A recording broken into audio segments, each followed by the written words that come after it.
Whispers can kill a heart slower than any knife ever could. Amara Wells learned that one May morning in 1872, sitting alone in the back pew of Redstone Hollow's church, a place where every head turned but no one dared draw near. Thin light filtered through stained glass, glinting off her dark hands resting on her knees, trembling faintly. Sweat mixed with tears, yet she did not wipe them away. There was no point pretending to be strong anymore. The sermon had ended 15 minutes ago, but Amara hadn't moved. Outside, the town waited to see whether that woman would flee or dare lift her head. Clusters of people murmured low, just loud enough for her to hear.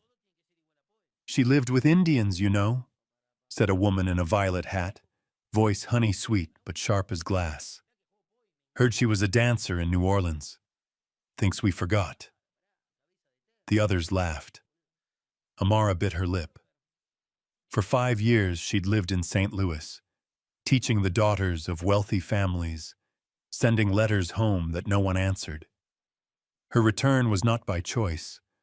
Aunt Clara was sick, the only family she had left. But Redstone Hollow never forgot, and it certainly never forgave. The church door creaked open. Sunlight poured in like fire. A tall figure stepped through, boots heavy, hat pulled low. The whispers stirred again, this time tinged with curiosity. Amara lowered her head, praying the stranger would pass. But the pew beside her shifted under new weight. "Still haven't learned when to stay quiet, have they?" came a low, gravel-edged voice, familiar as wind against the plains. Amara turned, heart jolting. Cole Maddox. 5 years had turned the boy who once kissed her behind a barn into a man carved by dust and danger. A thin scar crossed his jaw, and his amber eyes no longer smiled. The gray duster on his shoulders carried the scent of long roads, yet couldn't hide the proud, straight bearing of someone who'd survived too much to bend. "You're still here," she murmured. "Most days I'm not," he said, gaze lifted toward the oak cross. "But sometimes a man's got to come back. See what he left behind." Silence stretched. Across the room, women watched them with wide, scandalized eyes, as if sin itself had risen to sit among them. Cole's voice dropped. "Don't mind their words. They only fear what they don't understand." Amara's shoulders trembled. Something cracked open inside. Anger, relief, she couldn't tell. "You always knew how to say things people can't stay mad at," she said, a faint, unsteady smile tugging at her lips. "Call me Cole," he said softly. "We've lived past the days for formalities." She looked away, unwilling to meet the memory in his eyes. The creek that summer, the July rain, the clumsy first kiss, and the sight of him holding another girl the day after. She'd left without a word. "I should go," she whispered. "My aunt's waiting." "I'll walk you," he offered, standing. "Let them see you don't bow anymore."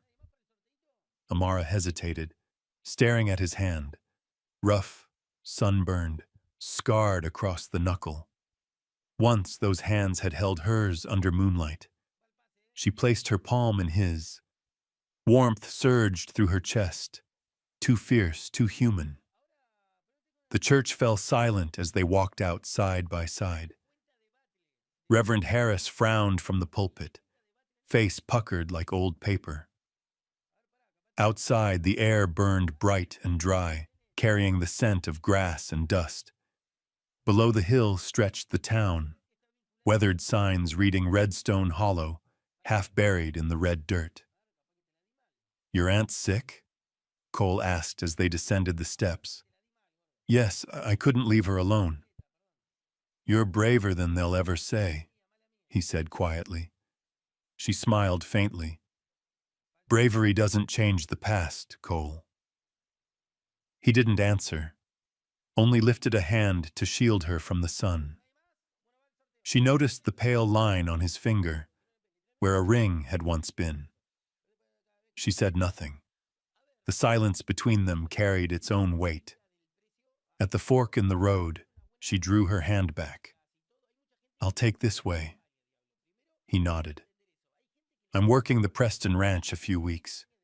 When I'm back, I'd like to see you again. Proper this time." Amara opened her mouth, but before she could speak, he tipped his hat. His eyes, steady, warm, held hers for a breath longer. Then he turned and walked into the blaze of afternoon light. She stood there, wind tugging at her skirt, heart tangled like a field after a storm. In her mind, his voice lingered, rough and gentle all at once. "Let them see you don't bow anymore." The path to Aunt Clara's house was not as Amara remembered. Grass had grown high over the narrow trail, swallowing the old fence whose boards now leaned and splintered.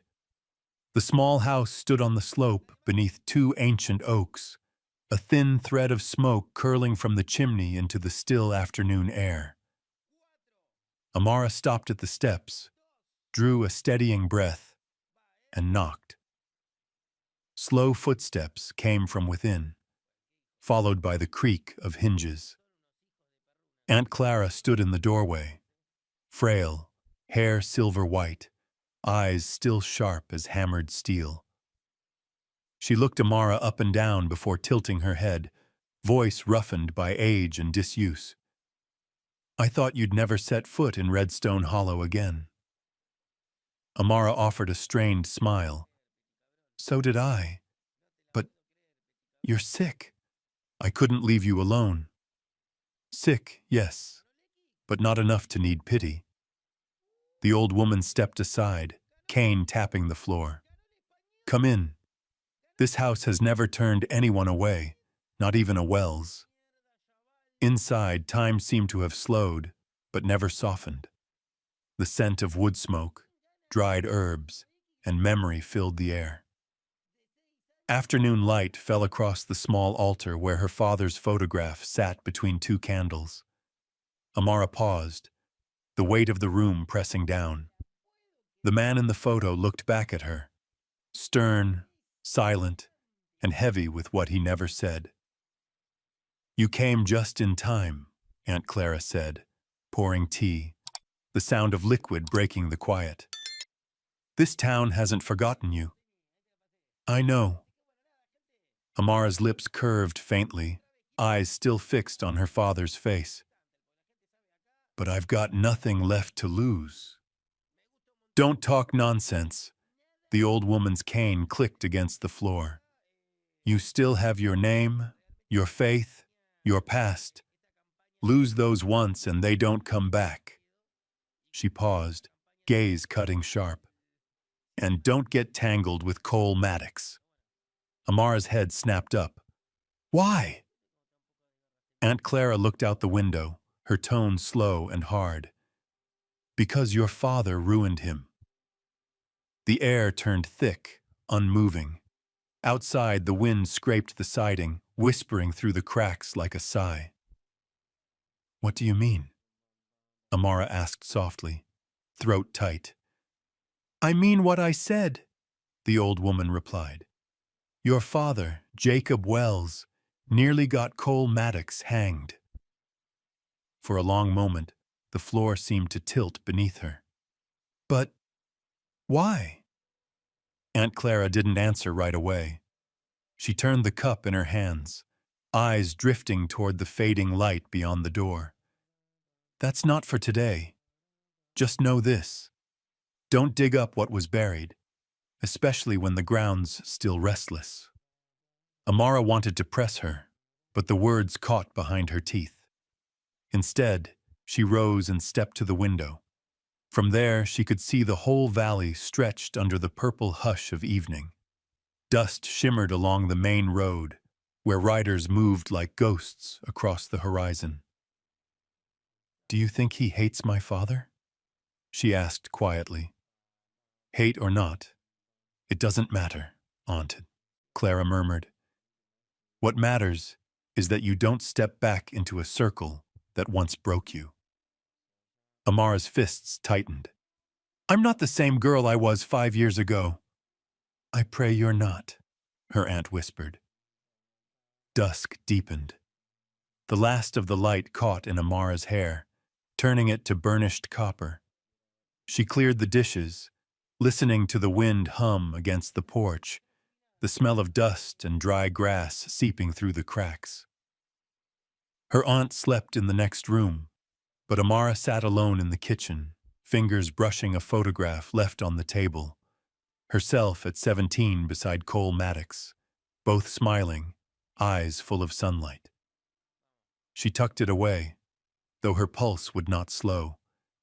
The image of him in the church that afternoon burned bright, his voice, his eyes, his hand in hers. Let them see you don't bow anymore. From outside came the distant rhythm of hooves. Amara lifted her head, heart tightening. She stepped onto the porch, the air sharp against her skin. Down the slope, through the rising dust, a lone rider passed by the gate. He didn't stop, just turned his head, catching her gaze through the twilight. A brief nod. Then Cole tipped his hat and rode on. Amara stayed where she was. The wind lifted strands of hair from her bun, and the sunset washed her eyes in the warm brown of wet earth. When his shadow vanished behind the ridge, she still hadn't moved. She only watched the road below, where questions, old and dangerous, were already finding their way back into her heart. Morning came with a pale mist still clinging to the crooked rooftops, and the faint smell of last night's embers drifting through the cool air. Amara tied her hair back, slipped on her worn brown jacket, and started down the hill. Aunt Clara was still asleep. She needed to go into town for flour, medicine, and a few yards of fabric to mend her aunt's dress. The road to Redstone Hollow felt like a line stretched between two worlds, one of uneasy peace, the other of eyes eager to judge. As she neared the main street, the familiar sounds rose, the ring of hammers, the slam of doors, the sharp calls of traders.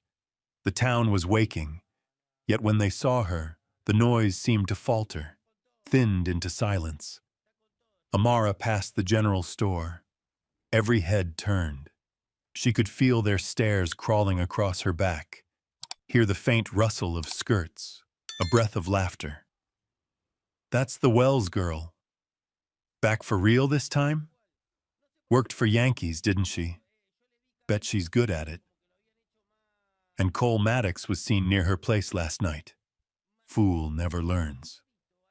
She kept her chin steady and smiled at Mr. Hollister, the shopkeeper who once slipped her candy as a child. He glanced down at his ledger, voice dry as dust. What'll it be, Miss Wells? Flour, and some sugar if you have it. Got both. You'll have to wait. They're still in the back. She nodded and stepped aside, listening to the low hum of voices behind her. It was the quiet that hurt the most, the kind that turned neighbors into strangers. When she stepped out again, her eyes drifted to the old post office, and beyond it, the weathered schoolhouse sign still hanging crooked. Redstone Hollow Schoolhouse. Once she'd taught children there how to write their names. A brief, bright dream before the town cast her out. Miss Wells. The voice was crisp, female, and cold. A woman in a deep violet dress approached, pearls gleaming at her throat, her face composed with the confidence of someone used to being obeyed. Amara recognized her instantly. Mrs. Preston, wife of the region's largest ranch owner. Mrs. Preston, Amara greeted softly. The woman tilted her head, eyes gray-blue and cutting. I hear you've come back to care for Clara. Filial duty is a fine thing, if one remembers to keep to her place. Amara's smile didn't reach her eyes. I only want to live quietly, ma'am. I'm sure you do, Mrs. Preston replied smoothly. But some won't let you. Cole Maddox, for instance. The name fell like a stone into still water, sending ripples through Amara's chest. She straightened. What do you mean? You may not know, the woman said, feigning pity, but he's not a man to keep company with. His past is filthy, and this town doesn't forget. Don't make his life harder than it already is. Harder? Amara's voice trembled slightly. You know what I mean. A disgraced woman and a cursed man. Neither fares well. With that, Mrs. Preston turned away, her perfume of jasmine lingering in the air long after she'd gone. Amara stood there for a while until she understood. She wasn't the only one living under whispers. Cole bore the same weight. The difference was, he didn't bow to it. By afternoon, the sun fell heavy and golden. Amara worked behind the house, hammering at the old fence half swallowed by weeds. The boards wobbled, nails bent. Each strike of the hammer landed like an echo of everything she wanted to silence. That job needs 2 hands. She startled. Cole stood by the fence, sleeves rolled, the collar of his white shirt dusted from the road. His smile was easy, eyes bright in the late light. I was passing by and saw you losing a fight with a hammer. Amara sighed, fighting a reluctant smile. Do you help every woman in trouble or just the one the town won't stop talking about? I help the one I can't stop thinking about, he said. So lightly, it sounded like weather talk. She said nothing. He moved closer, the air around him carrying the scent of leather, sun, and wild horses, the unmistakable breath of the West. His hand met the same board as hers. Their fingers brushed. The brief touch sparked something that ran straight through her. They say I'm trouble, she murmured. He drove the nail in with one clean swing.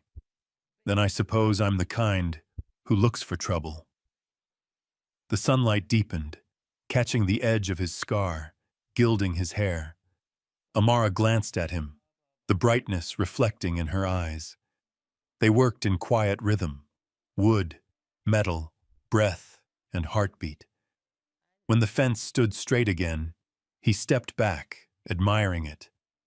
Now you can let the children run here without worrying they'll fall.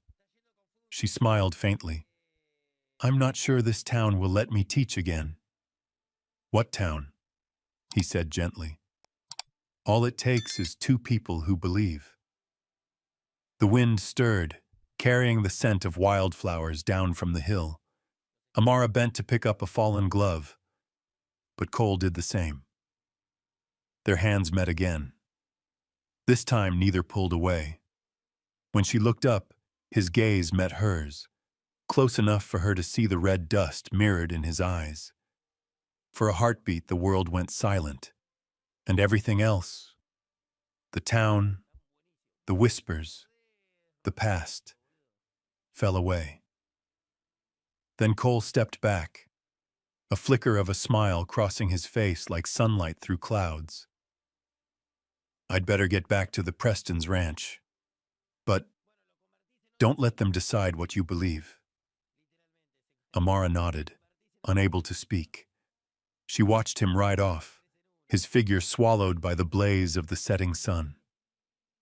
The wind moved through the new fence, whispering softly, a sound both tender and dangerous, like a promise the world wasn't ready to hear. That afternoon, clouds hung low over Redstone Hollow, and the light was thin as morning cloth stretched across the valley. Amara sat in her father's old study, where the air still smelled faintly of pine and damp paper. Beneath a dust-covered sheet stood a wooden chest Aunt Clara had once told her not to open. Only old ghosts in there. which of course was reason enough for her not to look away. She knelt, fingertips brushing the rusted lock. After a few turns of the key, the latch gave with a dry groan. Inside were account books, yellowed family photographs, and a bundle of letters bound with twine. When she untied it, dust rose like mist. The first envelope stopped her breath. To the man I wronged, of the Maddox name. Her pulse quickened. She opened it. Her father's handwriting spilled across the page, uneven and haunted. I have done what cannot be undone. Pride and fury drove me to destroy an innocent man. If God still has mercy, may he let me speak truth before I die. At the bottom, scrawled hastily, his name is Cole Maddox. The letter slipped from her hand. The pieces Aunt Clara had left unsaid fell into place. Sharp, merciless pieces. Jacob Wells, the man who had raised her on lessons of honor, had used that same word to ruin another. She rose and went outside. The sky had turned iron gray. The scent of rain moved through the grass. Aunt Clara sat on the porch, wrapped in a shawl, her eyes dim yet knowing, as if she had been waiting for this moment. Aunt Clara, Amara said, her voice rough. What did my father do to Cole Maddox? The old woman was silent for a long while. The wind slipped through the eaves with a sound like grief. Then she spoke, slow and heavy. You've read the letter, haven't you? Then I can't hide it anymore.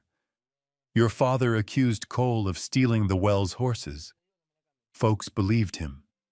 They dragged the boy into the square, tied him to a post, and were ready to hang him. Amara clapped a hand to her mouth, tears breaking free. No, that's not possible. Someone confessed at the last moment, one of the hired hands. Else Cole would have been dead, but his name was gone. No one forgot. He left Redstone Hollow that same day, carrying scars on his back and deeper ones in his heart. Amara trembled. Because of me? Clara didn't answer, only nodded once. Your father thought Cole beneath you, said the boy wanted your land. Destroying his reputation was the only way he knew to make you forget him. Amara sank onto the steps, rain mingling with her tears. Images of Cole flickered through her mind. The steady gaze, the quiet strength, the warmth of his hand in hers. Now she understood why he'd looked at her not with anger, but with the calm of someone long acquainted with pain. I have to tell him, she whispered. I have to make it right. Not tonight, Clara said softly. He's already here. Amara looked up. Through the drizzle, a rider had stopped at the gate. Cole dismounted, hat low, coat dark with rain. He had come, hearing that Aunt Clara was unwell. She wiped her face quickly and stepped aside as he climbed the porch. He removed his hat, bowed slightly. Heard you were sick, ma'am. Brought some medicine from Dr. Fairbanks. Thank you, Cole, the old woman replied gently. Just a touch of fever. The lamplight inside caught his face. Rough lines, the thin scar gleaming against the shadow of his jaw. He turned to Amara, nodding once. Didn't mean to intrude. Just passing through. You're not intruding, she managed, though her voice shook beneath the weight of what she now knew. They sat at the small table. The wind hummed through the gaps in the walls, making the lamp flicker. Cole spoke of the ranch, of the horses just broken, of the coming hay season. Amara barely answered. Each time his eyes met hers, she felt as if he might read the secret burning in her chest. When Aunt Clara excused herself to rest, Only the two of them remained. The room glowed with the warm hush of lamplight. Cole rose and reached for his hat. "I'll come by tomorrow with some firewood. You're running low." Amara followed him to the porch. The rain had stopped, leaving a cool breath of mist across the hill. They stood close beneath the eaves, near enough that she could hear his heartbeat, steady, grounding. His amber-dark eyes searched hers. "You all right?" he asked quietly. She nodded, unable to speak. The lamplight spilled through the window, washing their faces in gold. For a fleeting second, she thought he might touch her cheek. Instead, he smiled faintly, a smile tinged with sorrow. "Good night, Amara Wells." He turned and stepped into the dark. She stood there, the letter clenched tight in her pocket, torn between love and guilt, certain that somewhere in that silence, her father's shadow was still watching, waiting for the truth to rise. By early June, Redstone Hollow shimmered brighter than it had in years. The whole town was preparing for its annual social, that one night when even those who hated each other were forced into fine clothes and polite smiles. Lanterns lined the main street, and the sound of a fiddle carried from the community hall all the way down to the creek. Amara stood before the mirror in Aunt Clara's small room. The pale blue dress she wore had been remade from her mother's old fabric, soft cotton, a round collar, sleeves cut just below the elbow. Her dark curls were tied low, a few loose strands brushing her cheeks. Behind her, Aunt Clara smiled from the bed. "I've never seen you flustered by a man before, Amara Wells." Amara flushed. "I'm not flustered." "Of course not. You've just been staring at that mirror since dawn." The sound of hooves came from outside. Amara glanced through the window. Cole Maddox sat tall in the saddle, white shirt, gray coat, black hat. When he looked up and caught her gaze through the glass, the world seemed to stop breathing. "You'd best go," Aunt Clara said softly. "Don't let the past keep you from living in the present." On the road to town, Cole barely spoke. The night air carried the scent of hay and cider from the tavern nearby. Moonlight fell across his face, half in shadow, half in silver. "Are you sure this is wise?" she asked, gripping her skirt. "If we don't step forward, they'll keep thinking we've something to hide," he said calmly. And I'm done bowing my head. The hall blazed with light when they arrived. Lanterns hung from the rafters, their glow mirrored on the polished floor. Laughter, music, and the rhythm of boots hitting wood filled the room. But when Amara walked in beside Cole, a hush rippled through the crowd, every gaze turning toward them. She heard the whispers, the muffled laughs. Then Cole leaned close and murmured, "They're staring because they wish they could." A laugh escaped her, small, real, and warm as something long lost. When the next tune began, Cole extended his hand. "May I have this dance, Miss Wells?" She looked at that hand, broad, sun-browned, the faint scar along his wrist, then placed hers in it. That familiar current sparked between them.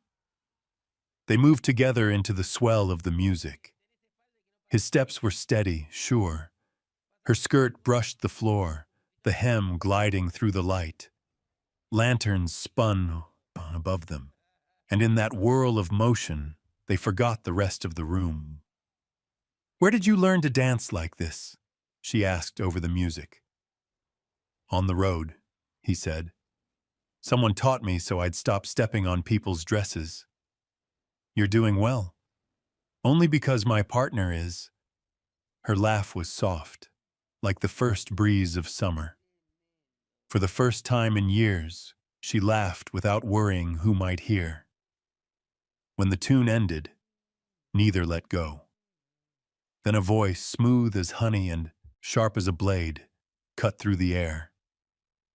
"How touching, Cole Maddox. I didn't know you had a fondness for women in blue." They turned. Sarah Williams stood at the edge of the dance floor, her scarlet dress hugging her figure, pearls bright against her throat. Her gray eyes gleamed with challenge. "Miss Williams," Amara said politely, lips tight. Sarah's smile didn't reach her eyes. "I hear you've returned to teach again. Admirable. Not everyone dares face their own reflection." "And you?" Amara asked quietly. "Are you here to dance or to tell old tales?" Sarah laughed, a bright, cruel sound that filled the hall. "Old tales? I just wonder if you know you're dancing with the man who ruined your family's name." The room froze. Cole's hand tightened around Amara's, his eyes dark with restrained fury. "Sarah," he said evenly, "don't drag ghosts into the middle of a dance." She tilted her head. "Does it bother you? Or are you afraid she'll find out you used to visit me every night while she was in St. Louis?" The words sliced through the room. Gasps spread. Whispers rose like wind. Amara turned to him, searching his face for denial. He met her eyes, steady but pained. "It's not what she says," he murmured. "She's lying, But Sarah was already turning away, her smile thin and victorious. "I only speak what people saw." Amara's hand slipped from his. Her chest ached with the force of her heartbeat. Without a word, she turned and walked toward the door. The music started again behind her, but all she could hear was the echo of Sarah's words, looping like a curse. Cole called after her, but she didn't stop. Outside, the June night shimmered with lantern smoke and the scent of magnolia. She stood on the steps, trembling, with anger, and with the deeper, colder fear that Sarah might not have lied. Inside, Cole remained where he was, the light catching the hard line of his jaw. The room buzzed with fresh whispers, but his expression didn't move. He knew exactly what Sarah wanted. Not just to shame Amara, but to start a war. And this time he swore he wouldn't let anyone bring her to her knees again. The June night carried the scent of magnolia and dust. Amara fled the hall, her blue dress sweeping over the sanded road, shoes slipping on the slope that led out of town. Behind her, the music faded, laughter dying into distance, leaving only her ragged breath and the frantic beat of her heart. She stopped by the creek that wound around the foot of the hill, the place that once held their secret, the same place where 5 years ago she had seen Cole holding Sarah beneath the trees. Moonlight rippled across the water, broken and restless, like a memory that refused to sleep. Amara covered her face, tears spilling between her fingers. "Amara." His voice came from behind, low, rough, edged with hurt. She turned, eyes bright and wet. Cole stood a few paces away, hat in hand, breath unsteady, sweat dampening his hair. "Don't follow me," she said, voice trembling. "You should go back to your friend. She's right. I never should have come. I never should have come back here." He stepped closer, moonlight tracing the hard lines of his face, catching the faint scar on his jaw. "You believe her? You believe a woman who's made a living off lies since the day this town turned on you? Then what about what she said?" Amara's voice rose, breaking. "Did you go to her after I left?" Cole's gaze fell to the water. "Yes, because she had something of mine, the letters I wrote to you." Her breath caught. "Letters?" He nodded. More than a dozen. I wrote for months that first year. You never answered. I thought you'd forgotten, until I found out she had them. Boasting that your father sent them back, told me not to bother his daughter again. Amara staggered a step. My father? He thought I wanted your land, Cole said quietly. He never understood. I just wanted you to stay. He looked at her then, voice rough. When you left without a word, I thought I'd already lost you. The wind swept through the cottonwoods, leaves whispering like old voices. The creek shimmered under the moon, pieces of light drifting on the surface. Do you know, she whispered, I left because I saw you holding her, right here under this tree. Cole closed his eyes, exhaling. She'd lost her mother's locket. I was helping her look for it. But when you saw us, I knew no words would matter. Silence settled between them, deep and tender. Only the creek spoke, and the faint rhythm of two hearts trying to find their way back. We were fools, Amara said softly. Both of us believing the worst of the one we loved. Not fools, Cole murmured, stepping closer. Just young. I'm not young anymore, and I don't want to waste what's left repeating the same mistake. He was near enough now that she could smell the sun-warmed leather, the faint smoke clinging to his coat. Moonlight spilled over his shoulder, down to her face. I don't know whether to hate you or forgive you, she whispered. Don't choose, he said, voice low. Just remember, I never stopped. No matter where I went, it was always you I was looking for in the dark. She lifted her gaze. The moon met their eyes, silver and trembling. In that breath of stillness, the years, the shame, the distance, all melted away. His hand rose to her cheek, slow, careful, like touching something breakable. Amara closed her eyes. A tear slipped, met by a faint smile. Cole bent toward her, and their lips met, slow, certain, like a promise that had waited half a lifetime. Around them, the cottonwoods stirred, their leaves falling in soft spirals, drifting across their shoulders and into the silver stream. No vows were spoken, but in the mingled warmth of breath, they knew what words could never hold. Her hand found his chest, feeling the steady drum beneath.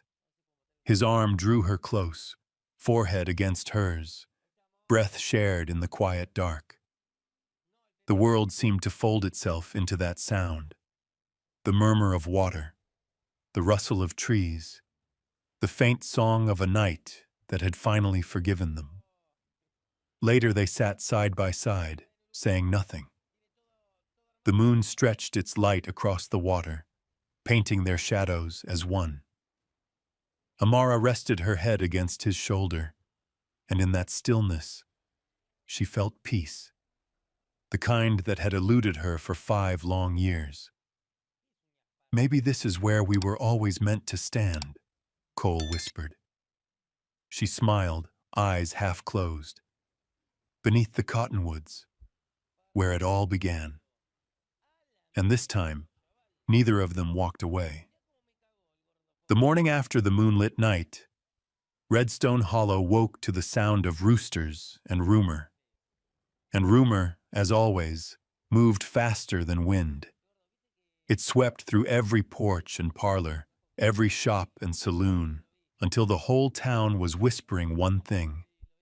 Amara Wells spent the night with Cole Maddox. Amara heard it while hanging laundry in the yard. Aunt Clara stepped out onto the porch, a folded newspaper trembling in her hand, her face drawn tight.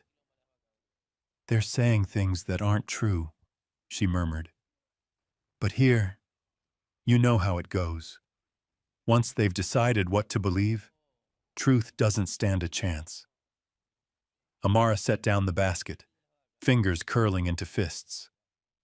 I'm not ashamed, Aunt Clara. I just hate how they twist love into something filthy to fill their afternoons.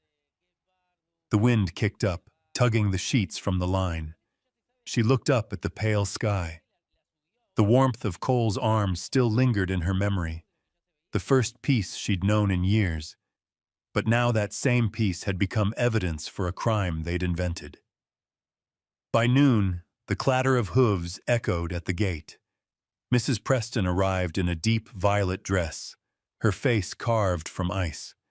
Without waiting for an invitation, she pushed through the gate and crossed the yard.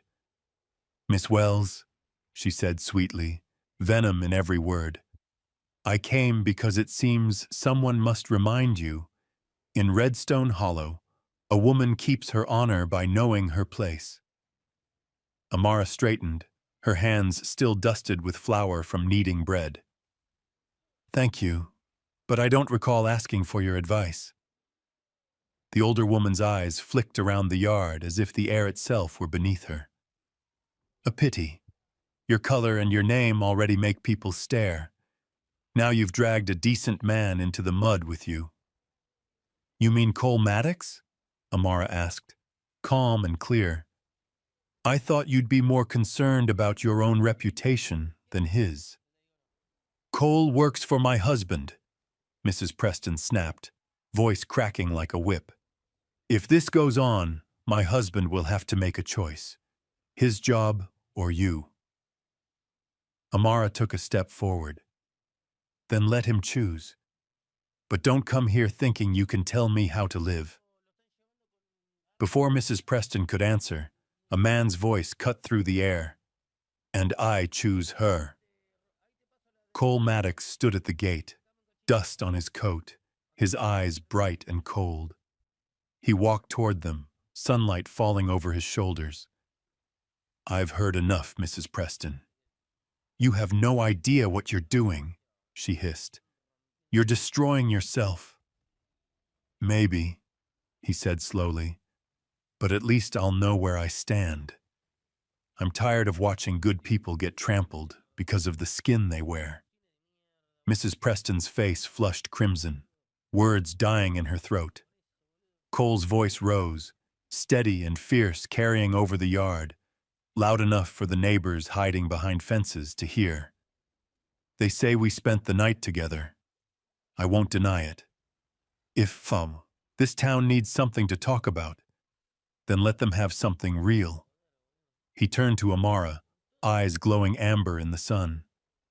"Amara Wells, if they must give you a new name, let it be my wife." The yard went still. Aunt Clara froze. Mrs. Preston's mouth fell open as she stumbled back a step. Amara stood rooted, her heart thundering. The proposal hit like a summer storm, beautiful, defiant, terrifying. "Cole," she whispered, "you can't." "Why not?" he asked, stepping closer. "I love you. I have from the start. We've already lost too many years to silence." "Because the past isn't settled," she said, voice breaking.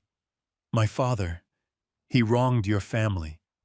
If I say yes now, they'll claim you married the daughter of the man who ruined you. You deserve a cleaner start." He shook his head. "I don't need a clean start. I need an ending to every lie that ever stood between us. And if you can't say yes, then let them at least see I'm not ashamed to love you." Mrs. Preston spun on her heel, fury tightening her jaw.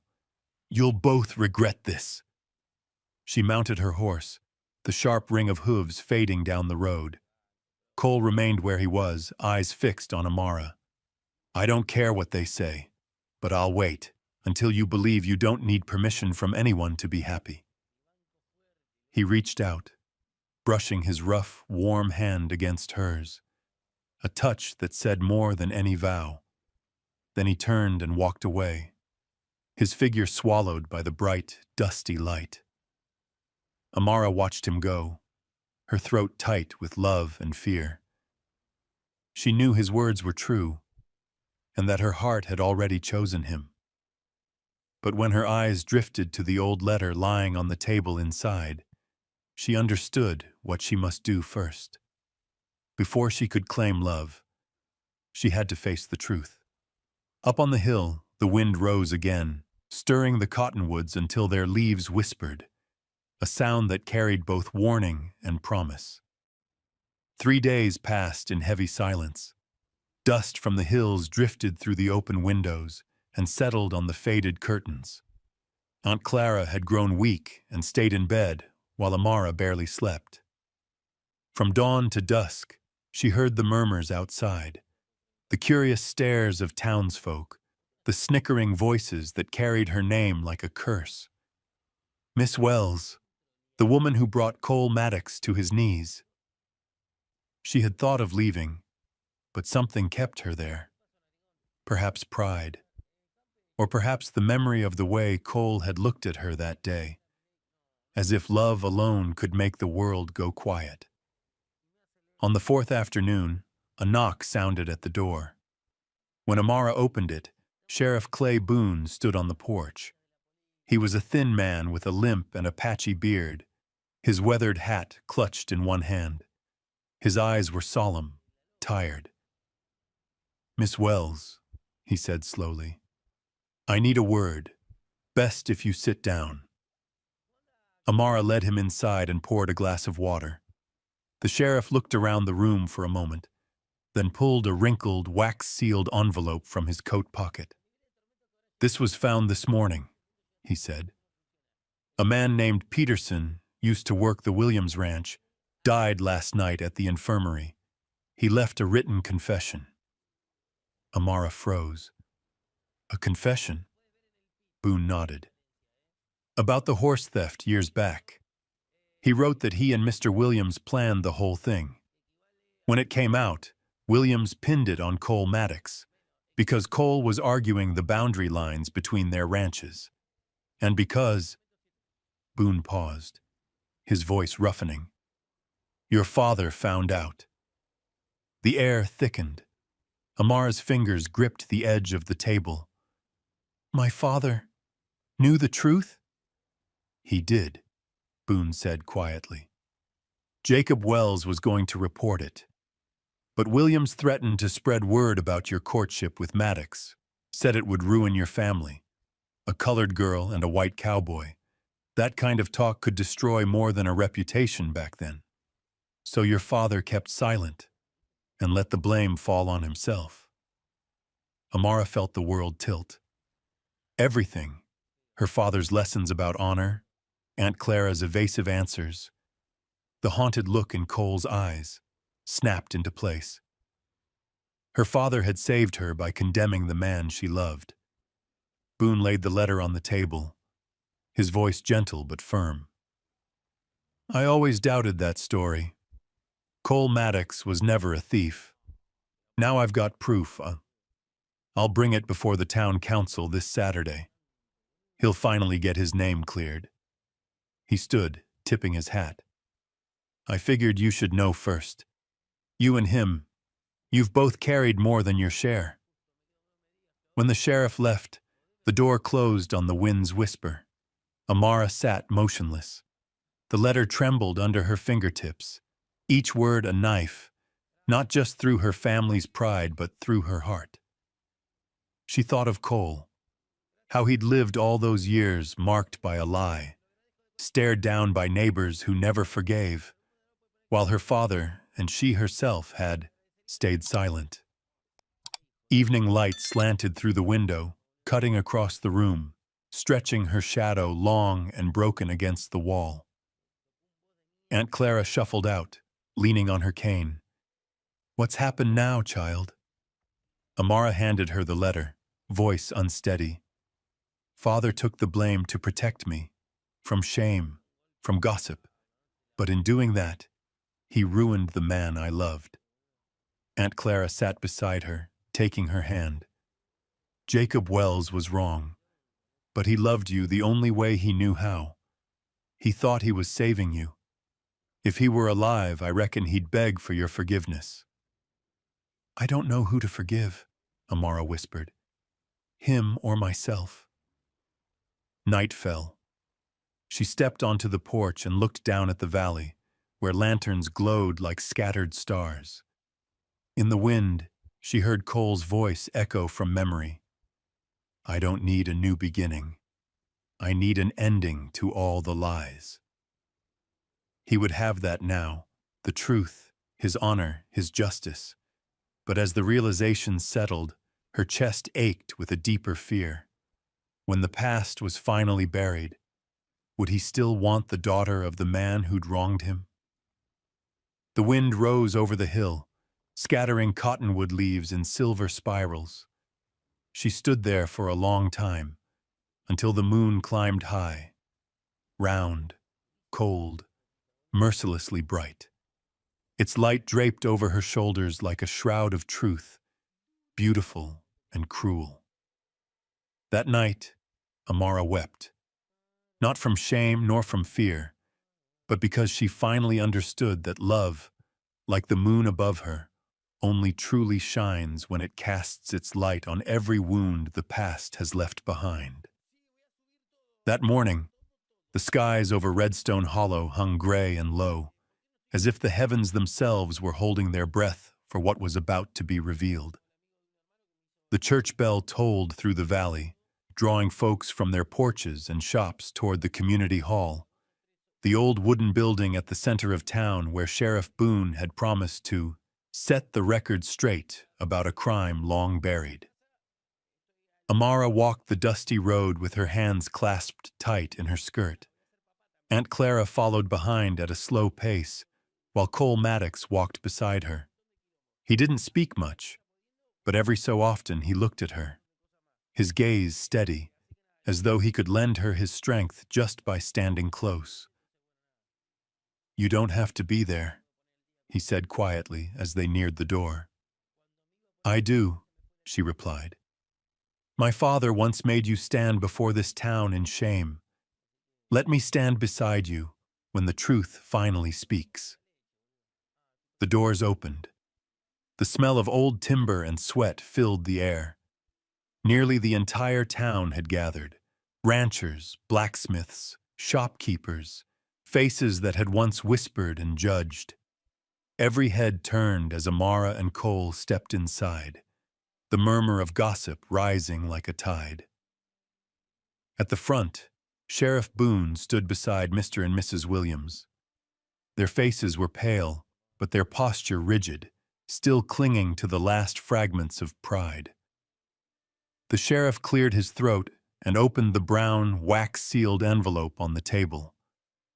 Folks, he began, his voice carrying across the room, you all remember the horse theft back in 1867, the one that led to Cole Maddox being strung up in this very square, and that left the Wells family in disgrace.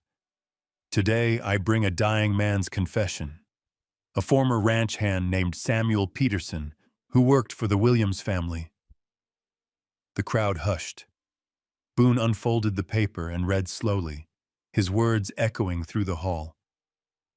I, Samuel Peterson, confess that in October of 1867, I and Mr. Williams stole 2 purebred horses from the Wells Ranch. When we were found out, Mr. Williams ordered the blame placed on Cole Maddox to protect his own name. When Mr. Wells threatened to take the matter to court, Williams warned him he'd expose his daughter's affair with Maddox. Mr. Wells stayed silent to protect his family's honor and bore the guilt himself. The sheriff folded the paper again, his gaze sweeping the room. This confession was witnessed and signed before Dr. Fairbanks, who was present at the time of Peterson's death. A wave of murmurs rolled through the hall. Mrs. Williams leapt to her feet, her face flushed crimson. You'd take the word of a dying drunk? Mr. Wells is dead. Who can prove it? Boone met her glare, his tone unyielding. Peterson left fingerprints and a ledger of the stolen shipments. And Mr. Williams. He turned toward the man beside her, whose face had gone chalk white. Would you care to deny it? Mr. Williams stammered, sweat breaking across his brow. I don't. Enough, Boone said, his voice sharp as steel. This whole town condemned an innocent man because it trusted wealth over truth. That ends today. Silence fell. Every eye turned toward Cole Maddox. He stood tall, shoulders square, face calm, almost too calm. Light from the high window touched the scar along his jaw, the mark of 5 years of humiliation now shining like proof of survival. Beside him, Amara's hands trembled. Cole reached over, took one gently, and held it. That simple touch steadied her, enough to bring tears to her eyes. You've heard it all now, he said, his voice low but carrying. No one can return the years stolen from me. But at least the truth has a place to stand. He looked directly at Mrs. Williams. I understand wanting to protect your family, but you built that protection by crushing someone else's. She said nothing, only bowed her head, eyes burning with shame. Around the room, heads began to nod. Someone called out, "We were wrong about you, Maddox." Another voice added, "And about her, too." The air shifted, as if a long, stifling storm had finally broken, letting fresh wind through the cracks. Sheriff Boone tapped his gavel against the table. As of this day, the case is closed. Cole Maddox is hereby cleared of all charges. The Wells family bears no stain of guilt. This time, the noise that rose was not of gossip, but relief. A few even clapped. Amara turned to Cole, her eyes shining. You're free now, she whispered. He smiled faintly, voice warm. No, we're free. He let go of her hand only to take it again, firmer, as though to remind the world they were one and the same. And in the hall where he had once been sentenced, they stood together at last. Not in shame, not in fear, but in truth and defiance. Outside, the cottonwoods along Main Street swayed, their silver leaves drifting like soft rain.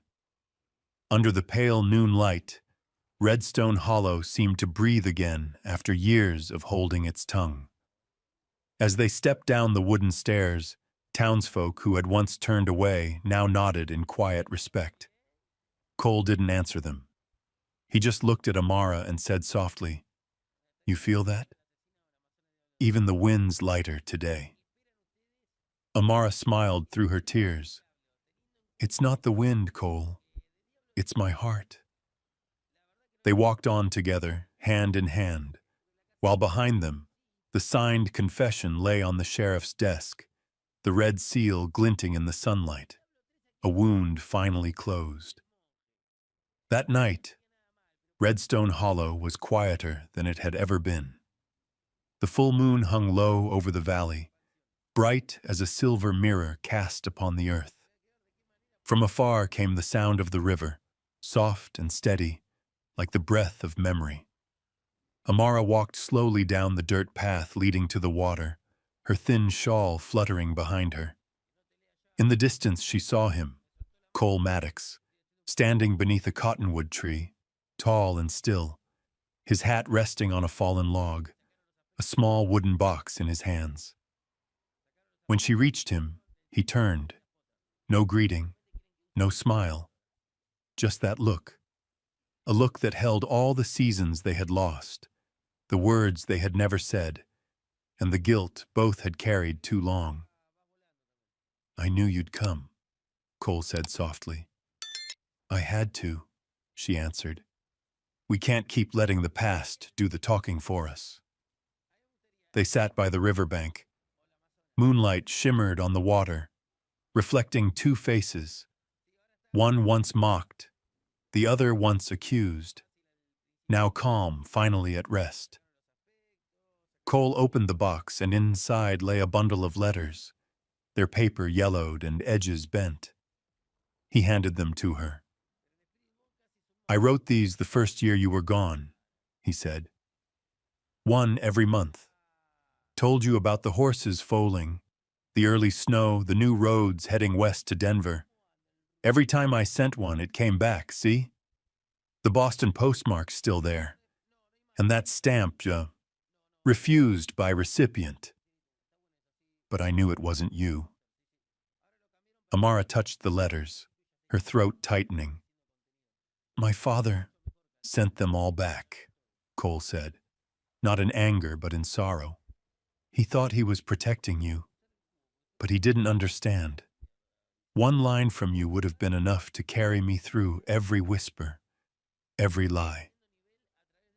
Tears glimmered in Amara's eyes under the moonlight. "I wrote to you too, all these years. Never mailed them. Every letter was a way of forgiving myself a little more." He shook his head gently.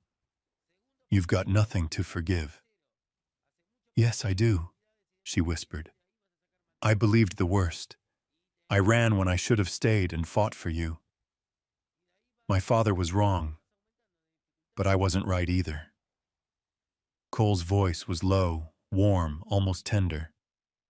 "We were both afraid, Amara. Afraid of shame, of talk, of the weight of other people's eyes. But fear's got no place left between us." She laughed softly through tears. "It took me 5 years to learn how to forgive. My father, this town, and myself." He reached out, brushing his calloused thumb along her cheek, catching a tear before it fell. "And me?" She smiled faintly. "You never did anything that needed forgiving." A breeze swept through the cottonwoods, the leaves whispering like an old prayer. The river glimmered, scattering moonlight in broken silver. Cole's hand rested gently on her shoulder, drawing her closer. This kiss was different from the one under that stormy moon. Their first had been born of longing and grief. This one was quiet, whole, and full of peace. It was not a question, but an answer. Not a beginning, but a homecoming. Amara closed her eyes, resting against him, feeling the steady rhythm of his heart beneath her palm. Strong, unshaken. Around them, the world fell into silence save for the river's endless song. "You know," Cole said after a long pause, his voice low as the wind, "they told me to forget you. I tried. Rode through 10 towns, drank with 100 men. But none of them made me feel real. The night I saw you in that church again, I knew my heart had never left Redstone Hollow." Amara lifted her head, smiling through the tears. "And I knew that what brought me back wasn't the past.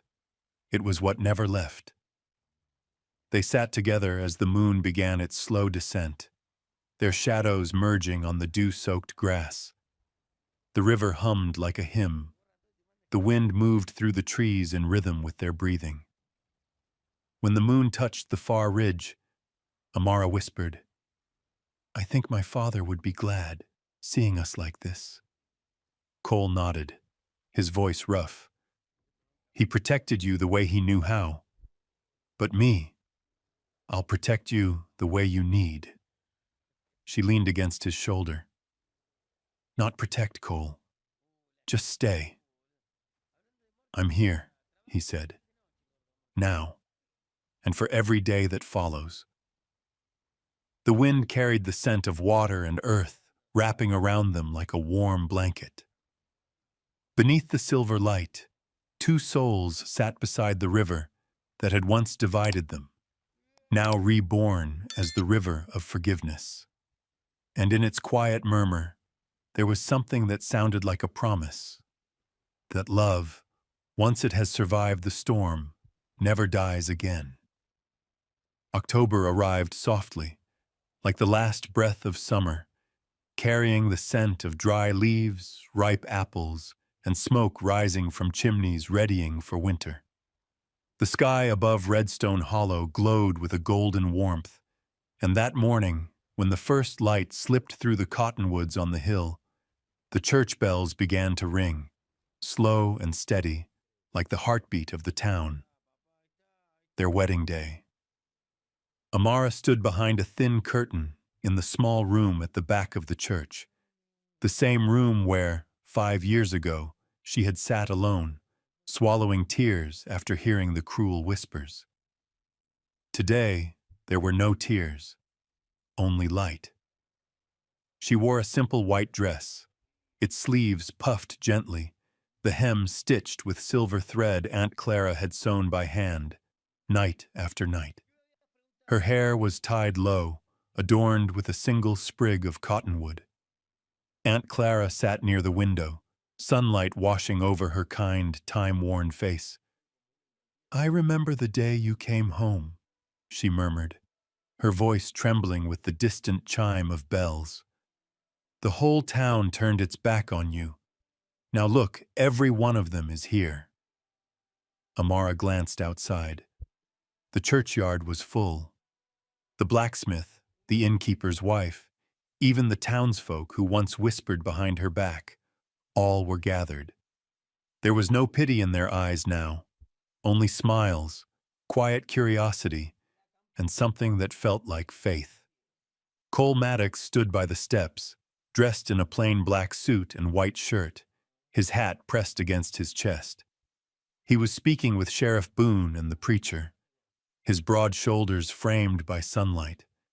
His gaze searched the crowd until it found her, and when it did, he smiled, a smile that carried every season they'd endured, every forgiveness granted, every moonlit night beneath the cottonwoods. "Are you ready, child?" Aunt Clara asked. Amara drew a deep breath. "I've been ready for a long time." The preacher tapped his cane against the wooden floor, signaling the start. The violin began to play, thin and clear, and a breeze moved through the open window. When Amara stepped out, her dress brushed the floorboards, each step carrying her from the past into the light. People turned to look, but there was no whispering this time. Someone pressed a hand to their chest. Someone else smiled. A small child called out, "Miss Wells looks so pretty," before being shushed by his mother. But that single voice made Amara laugh, freely and without fear. Cole stood at the end of the aisle, eyes never leaving her. When she reached him, he extended his hand, warm, slightly trembling. The moment their palms met, it felt as though two long, winding roads had finally converged. "I can hardly believe we're here," he whispered. "Neither can I," she answered. "But maybe the right things always take time." They turned to the preacher. His voice rose slow and deep, blending with the soft wind outside. "Before God, and before all gathered here in Redstone Hollow, I ask, will you share this life together, in joy and in sorrow, and keep faith when the shadows fall?" "I will," Cole said, eyes steady on hers. "I will," Amara echoed, her voice trembling with emotion. Aunt Clara dabbed her eyes with a handkerchief, smiling through tears. Quiet laughter rippled through the pews. Even the roughest ranch hands bowed their heads. When Cole leaned forward and pressed a gentle kiss to Amara's forehead, the bells rang out. No longer a call to judgment, but a song of grace. Outside, the autumn sun poured over the valley. The crowd cheered and someone tossed dried flower petals into the air.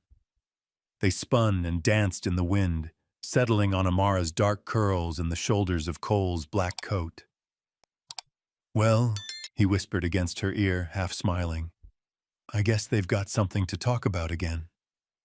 "This time," she said with a laugh, They'll only have good things to say. Even Mrs. Preston was there, in her violet dress. As she passed, she paused, nodded slightly, and said quietly, "Congratulations, Mrs. Maddox," before walking on. Just a small gesture, but enough for Amara to know the town was changing, piece by piece. Later, they rode their horses up the hill as the sun dipped low. Beneath the old cottonwood, the same one that had once witnessed tears and goodbyes, only peace remained, bathed in gold. "I've dreamed of this for 5 years," Cole said, his hand resting gently on her back. Amara looked up at the sky, wind brushing her hair. "And I've dreamed of standing here without fear." Their shadows stretched across the ground, merging into one. Below, the church bells still rang, echoing through the valley, not a summons to repentance or guilt, but a hymn for the living. And in that crisp autumn air, Redstone Hollow, once a place of rumor and ruin, had finally seen something pure. That true love doesn't need to be believed in to exist. It only needs to live, to be seen, and to be held by two hands still trembling, but brave enough at last to never let go.